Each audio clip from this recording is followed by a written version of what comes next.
I greet you with Jesus' joy, for it is in him that I live, breathe, move, and have my very being.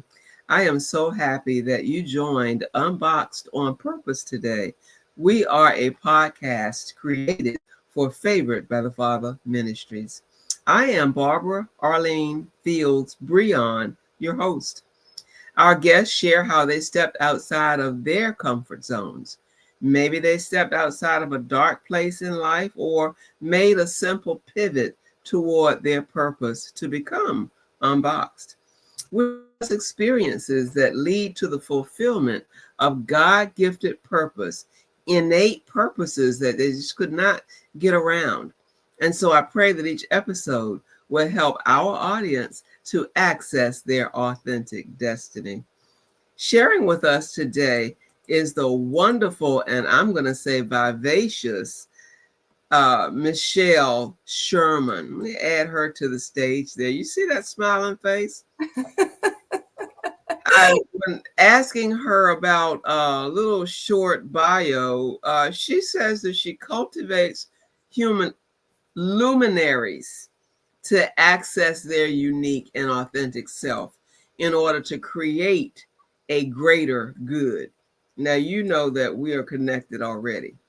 Yes, Michelle we do. Sherman is the executive director of Illuminating Humankindness, which is a nonprofit organization that mentors young adults, educators, and lifelong learners in the art of kind-hearted power, imagination, and wonder. She is a coach, a strategist, an author, leadership mentor, and she's been a guiding force for over 35 years in business leaders seeking clarity in their professional and personal journeys.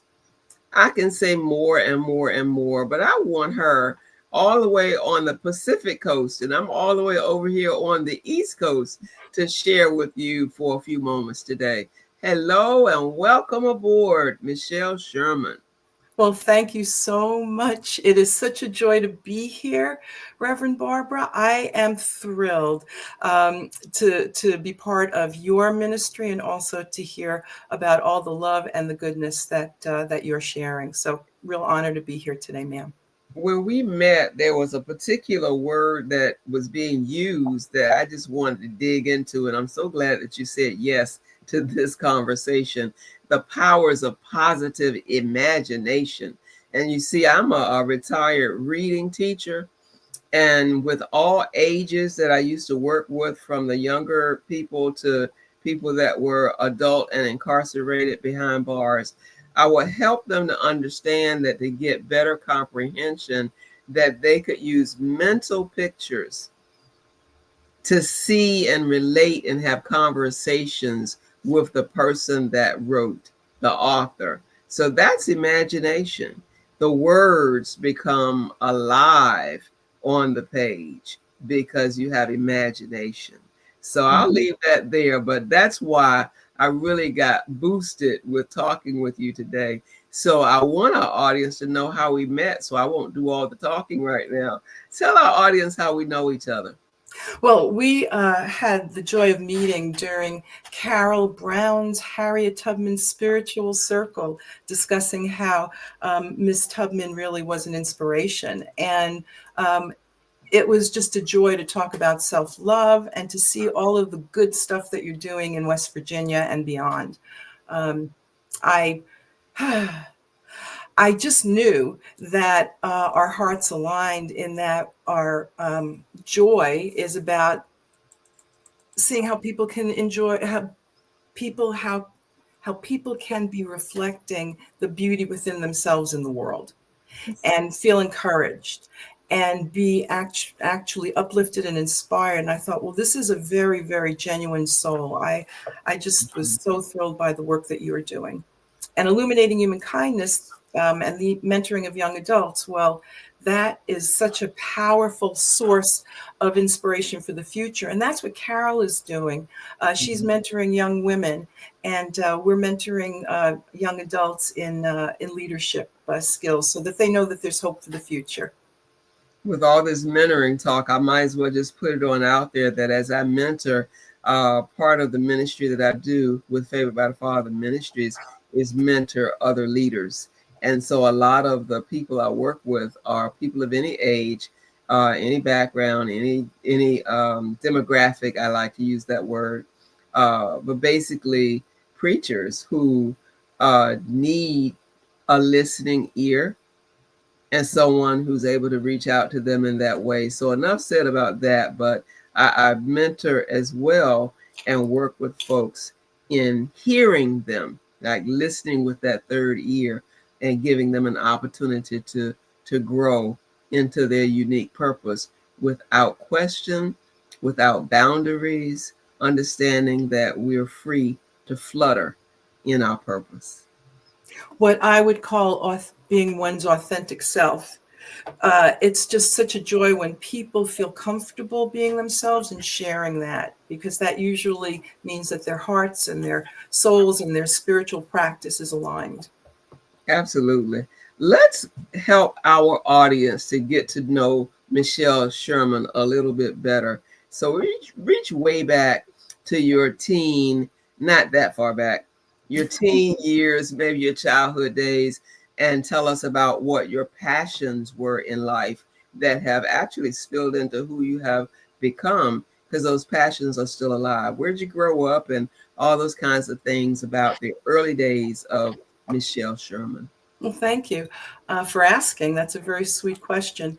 Well, I grew up in Brooklyn, and I have always had one question. My passion was to answer the question, uh, why can't we just play nice and love each other?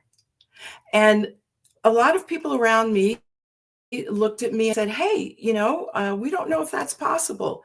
But I didn't take that for an answer. And I think my whole life has been dedicated to understanding how we can play nice and care about each other and kind of solve problems on a more human level instead of a like I happen to be singing or I happen to be dancing. We should all be able to get along. And I grew up in a place where everybody was a little different. I had friends who had all different backgrounds, and we all got along just fine. And it was a wonderful thing. So as I grew up, I started, and my father was very much part of the civil rights movement. He marched with Dr. Reverend Martin Luther King, and so I had a lot of influences as to improving the world and feeling like I was meant to be part of the solution and not just complain about the problems. I love it. I absolutely love it. So, as you know who it is that you are, give us a 30-second spiel about your unique identity. Who is Michelle Sherman? Your unique, authentic identity. When I say cultivator of luminaries, I sincerely mean it only because I seem to see the beauty in people many times often before they do. And as a business coach, as a leadership coach, as a mentor for Illuminating Human Kindness, it's as if I encourage people to take the steps and help them navigate from where they are to where they truly want to be, a place beyond their imagination. And it's a gift. And of course, I share it and mentor other people and want to have others do better with it than I have.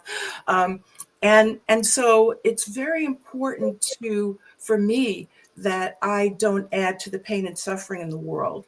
And so seeing the beauty in people, seeing the beauty in life, seeing the beauty in the world, it takes focus and practice some days.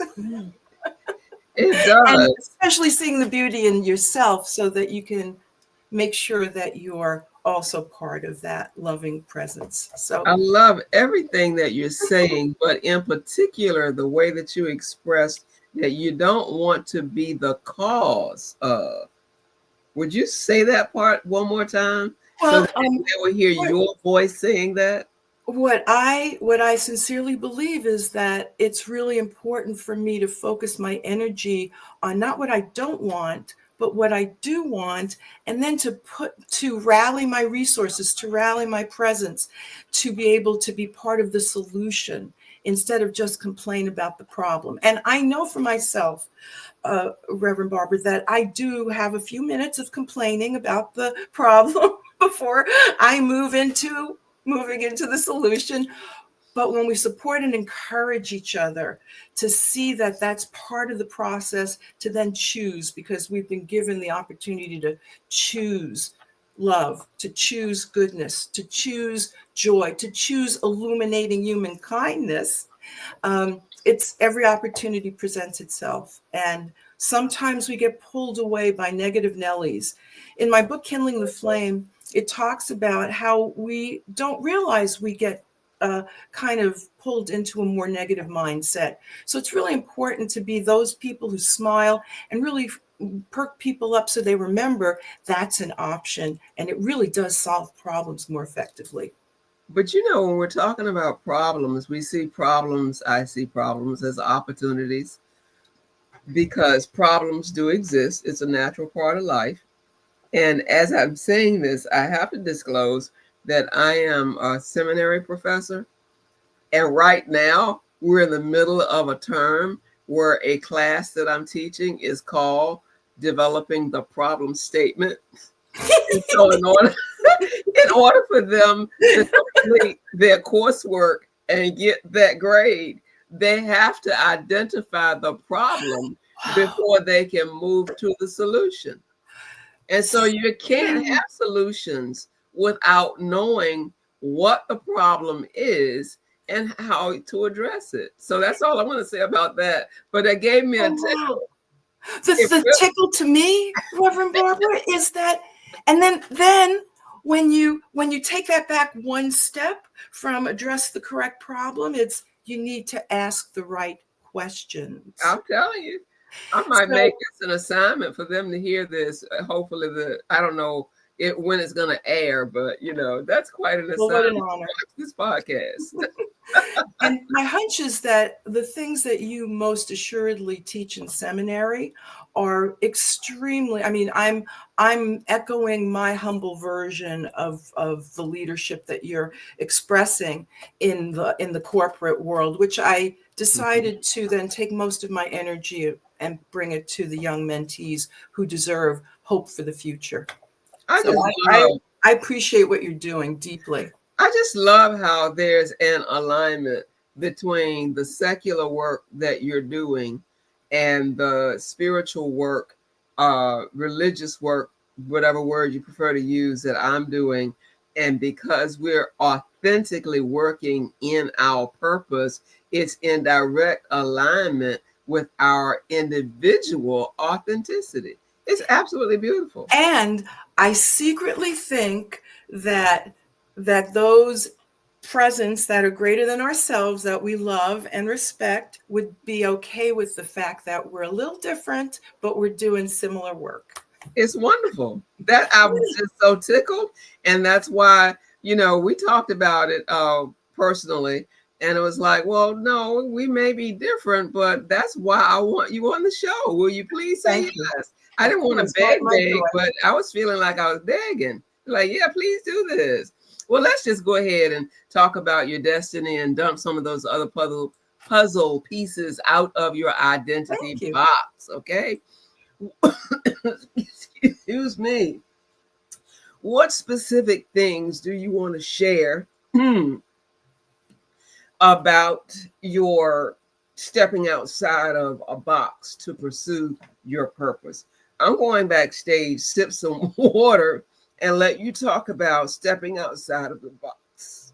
Thank you, Reverend Barbara. Well, one of the things that I did was I left my corporate leadership consulting company and started moving my energy into mentoring young adults, because I was at the top of my game in corporate leadership, a place where I think other coaches or consultants would have been extremely pleased to bring their business. But I just didn't feel it was where I was meant to be any longer.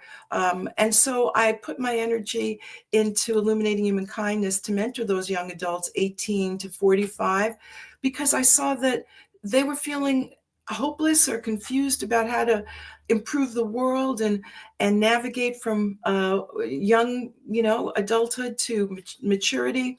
And so it's a real joy for us at Illuminating Human Kindness to do our Adulting with Confidence programs, our Kindling the Flame book club, which is upcoming. We also have a treasury of light where all of those things are encouragements, because I realize that I need to learn how to be of greater service to those who are coming up behind me, and share what wisdom I have that might ease their pain or their way and allow them to flourish and create something beyond their imagination. So it's a joy for me to be able to do that, Reverend Barbara. As you look back on the things that you've already shared, do you have any regrets about some of the decisions or the ways that you've chosen to do your career or even your personal life? Yes. I do have regrets. And I didn't have regrets until I was old enough to see the arc of my life. Until I was close to where I am now, or a few years before. It's like I never talk about my age, only because I want to feel fresh and vital and in service, not like it's an Right. idea. But what I realize is that I did regret the fact that I was not as aware of how to be good to myself along the way. I was always very hard on myself. And instead of giving myself the level of compassion and kindness, kind-hearted power, imagination, and wonder that I teach and that I give to other people, I wasn't always able to give it to myself first. And now that's a regret. Realizing that how I'm treated matters. Yes. Not what people say, not what they think, not what you assume, but how I'm actually treated, and how I'm treated when nobody else is looking. Absolutely. That perhaps I believe that kindness was weakness at some point, but kindness is kind-hearted power is the most powerful thing in the world. What we teach is it's trustworthiness, mutual respect with great boundaries, and seeking mutual benefit. Because if you can't find mutual benefit, there's no reason to engage. Wow. Yeah. And so we really have high standards. But you know what? When you give people the opportunity to grow and to become greater and to feel better about themselves, they really do rise to the occasion. They're amazing. They accomplish things that they just never thought possible in a joyful and gentle and kind-hearted way. Absolutely wonderful. Absolutely wonderful. And so, what advice would you give to someone in situations that you regretted? Um, when you forgive yourself for being whole, not perfect, and an expression of divine presence, and keep choosing love instead of fear, and love instead of confusion or ignorance or mistrust or hate, you will have a quality of life that just is magnificent. It's how you treat people that matters. How you treat people comes back. I mean, it's like how you treat yourself and other people. Just You said something that I think is absolutely priceless. So I'm going to say it again, even though you said it so please. well. You are an expression of divine presence. Oh, how special is that? Each of us, in my opinion, with the Bible that I read, is fearfully and wonderfully made. No two of us are identically alike. There's something different about all of us. I don't care if we are identical twins or triplets or what have you. You are an expression of divine presence. just because you exist. So give yourself permission to be okay, to flutter freely in your authenticity. That's powerful to me. Anything else you want to share while we're right here? Well, two things. I inherent magnificence is what you're talking about. And let's see. We need to, as Reverend Barbara said, start answering the right questions. And it's like, how can we get along as a species on this planet? Well, there's a way to do it, and that's to illuminate human kindness. And so that's why we're working with young adults. That's why we have the book Kindling the Flame. That's why we really do see beauty and good things ahead. It's just that sometimes we get distracted by what's hurting or harming us. And we need to rally with the folks who believe in us, care about us, see the beauty in the world, lean on each other to see the beauty in the world, and then make sure that we express the beauty in the world. Wow. Tell us about the inception of the very title, Kindling the Flame. I can go Wow. so many different directions with that. That's great. No, that's great. Here's that imagination, kindling the flame. Power of positive imagination. Okay, so let's Yeah. talk about the power of positive imagination. To have a positive imagination, you must first nourish your mind. Focus on things, because our brain chemistry affects our overall health. And when we're always upset or angry, a different portion of our brain solves the problem. Our primitive brain, as opposed to our loving, prefrontal cortex. And so being aware of continually breathing and taking care of yourself and being surrounded by memories of good things, not only gives us better problem solving skills, and this is all in the book, problem solving skills, it also prepares us for a much healthier quality of life. It is the first step in creating a paradigm shift upward into more caring, more love, more generosity. And when we at Illuminating Humankindness talk about imagination and the power of imagination, I can, positive imagination, I can then just say that everything that has ever been created of substance has had to be imagined first. If you stop and even think of Matthew 5, let me make sure I do this correctly, because I care so deeply about doing it correctly. Matthew 5:3-12, the Beatitudes.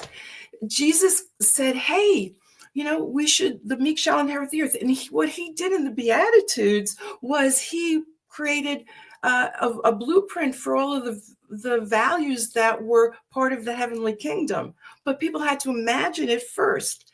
That's the power of imagination, creating the heavenly kingdom on earth, the Beatitudes. That is just a beautiful example of being able to work with one's imagination as favored by the Father. I love that. And so forgive me for not knowing it was Matthew 5:3-12, because I'm learning these things. Don't even worry about that. We are understanding the concept here. And as I think about those blessed lines in the passages that you're referring to, blessed are the meek and blessed are all that, it's in one way called the be happy attitudes, because when we do the word study, the original language takes us to the word happy and that feeling when we're blessed. Okay, so it goes a lot deeper. So you're right on it. We resonate with each other so much for so many different reasons, but we've come to this point in life together for a reason, for such a time as this. It's absolutely beautiful. Thank you. Kindling the flame and the imagination, how we sometimes build up in ourselves that which we don't even want. And if we use that power of imagination a little bit differently, we'll be better off. We'll be more at peace. And the peace that surpasses all understanding can only be found when you look inside yourself and figure out that you need to do something different before you can expect the world around you to change. You got to be the change. Enough of me. What's next on the horizon for you, dear lady? Oh, well, thank you for asking. Illuminating Humankindness. We have done concerts, and we're going to be doing concerts again in the future. We have our Adulting with Confidence class starting soon. Please go to our website at kindheartedpower.org is our website, and illuminatinghumankindness.org. You can find where to sign up for future mentoring is available. We do leadership work. We do imagination. But basically what we want is we want to create a community of people of all different backgrounds who believe that goodness prevails and are learning the skills to make sure that we're working together as effectively as we can to improve the world by illuminating human kindness and it being being practical optimists. So kindheartedpower.org, kindling the flame, and we're really delighted with the people who have reached out to us like yourself so far because we want to build community. Absolutely, man. Absolutely fantastic. We've looked back, we've talked about the present. Now let's fast forward to generations that are yet unborn. And what advice will you give to those to prevent them from being stuck in a box in the first place? Somebody's going to tap this later and see, yeah, that still fits us even now. Know that each and every one of us is a magnificent, healthy cell in the body of humankind, and that together we can expedite the illumination of humankind, that we have so much love and power within us that we can really make a truly huge difference. Individuals make a huge difference. And also that we got together as a human species and decided to play nice and love each other. And so my original question was answered, like, how do we? We finally do. We figure it out. We're just each one cell. I love it. You've got a lot of scientific background behind you, and we didn't get into all the nuts and bolts of that for this podcast. But perhaps in the future, we'll get together again and you'll come up with another topic that you want to share. And I'll say, sure, let's do it. And you'll have a return episode. What do you think about that? That would be my joy, Reverend Barbara, because I have to say that just being around you and sharing the ideas and hearing you and being encouraged by you and with you just means the world to us and the work that we're doing. So thank you for your generous heart. We really appreciate it. And the answer is yes. We're going to talk about that in a few minutes then when I press close the recording off. All right. And so you've already shared with our audience how they can connect with you. But just as a summary, would you do that real quickly and we'll flash it across the screen? Yes. We are illuminatinghumankindness.org. I'm sorry, kindheartedpower.org. And the name of the organization is Illuminating Human Kindness. And people can find us and sign up and become part of a community that is expediting the illumination of humankind through their daily choices. You are unboxed on purpose. And I believe that you have encouraged others to step outside of their confining boxes and just use the powers of imagination, because the power is plural, because we have all kinds of experiences every day and we can pull from what we know. That's what you said. What we know, we can do this. This is wonderful. Thank you ever so much for joining us on this show today. Any parting words you'd like to share? May peace prevail on earth. Praise God for who it is that you are Michelle Sherman. And so today I would like to invite any guest who is listening or watching. If you want to be a guest on our show, reach out to me using the contact page on our website, Favored by the Father Ministries, and we'll schedule a time to talk about it. Help us to continue to thrive in 2025. Leave your name and email address and tell us that you want to be on Unboxed in the subject line and briefly describe why you want to be on this show. We'll get back to you and schedule a time for this to happen. And so we want our audience again to join us every week for Unboxed on Purpose. We do share restorative and refreshing conversations that not only shape our future, but our right now. We post our episodes every Thursday on Favored by the Father YouTube channel. We do not take them down once they're posted. And we share that link on our Facebook page, LinkedIn, and most other podcast platforms. And so as we evolve, we are like butterflies that I've been talking about. When I keep talking about fluttering freely, imagine being that butterfly coming out of a box, a dark place, allowing the Spirit of God to advance us to immeasurable and lofty levels so that we can fulfill our purpose. Grow your own authentic identity in God. Grow, keep growing in grace as you remain favored by the Father. Hope to see you next week.